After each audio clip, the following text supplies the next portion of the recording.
Mga kabarya, binigyan na naman tayo ni Sister May Mangilit ng 1,000 yen. Ito po. Yan po ang tatalakayin natin pagkatapos lamang po ng aking maiksing intro.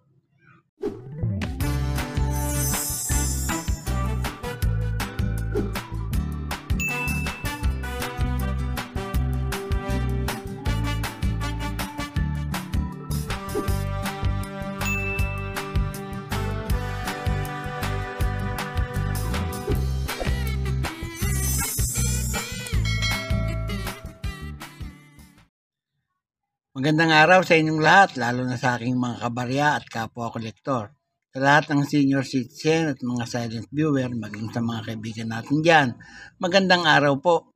Ngayon pong araw ay mayroon tayong 1,000 yen dito na banknote. Ito po yung makabagong banknote ng bansang Japan. Ayan po, makikita ninyo. Pag-usapan po natin. Sa harapang bahagi po ay makikita natin ang bus o isang larawan. Larawan po yan ni Kitasato Shiba Saburo. Yan po ang kanyang larawan. Kita natin sa bandang kanan ng banknote na ito. Tapos may 1,000 na denomination. Ayan po. Dalawa. Meron ding nakasulat na Japanese. Yan. Sa itaas saka sa baba. Ang number po ng perang ito ay AA572894KH. Yan po ang numero ng banknote na ito. Nakikita nyo, may safety picture dito sa baba. Yan. May safety picture po sa gitna. Dalawa. Para hindi po mapeke. Yan po ang intensyon niyan. Para hindi mapeke yung kanilang pera, doble-doble ang safety picture. Ayan o, yung nakikita nyo dito sa gitna, ayan, larawan din pa rin ni Kitasato. Ayan.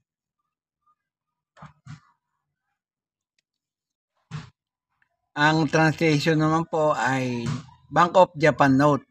Yan po, at saka yung 1,000 yen. Yan po ang translation ng mga Japanese lettering na nakasulat diyan.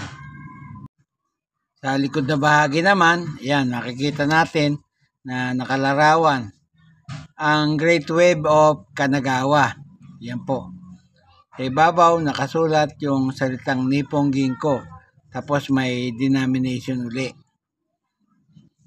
Simpleng-simple po ang disenyo ng kanilang pera, pero napakaganda. Yan po. At ito naman pong pera yung ito ay ginawa mismo sa bansang Japan. Yan po ay ginawa sa National Printing Bureau. Yan po sa Imperial Printing Bureau of Japan. Yan po ang gumawa ng banknote na yan. Ito nga pong banknote na ito ay galing sa bansang Japan. Inisyu po yan ng Bank of Japan. Ang emperor po sa kasalukuyan ay si Renwa. Yan po. Ang type po ay Standard Circulation Banknote. Ang taon ng kanyang pag-iral, 2024. Ang value, 1,000 yen. Kung itutumbas natin sa Philippine peso, nakakalaga po yan ng 376 pesos. Yan po. Ang currency po nila, yen. Ang komposisyon po niyan ay papel. May sukat na 150 by 75 mm. Kaya yung hubog po niya ay parehaba o rectangular. Na-issue po yan noong July 1, 2024 po lamang. Ayan. Kaya bagong-bago po yan. May number po na N number 385520.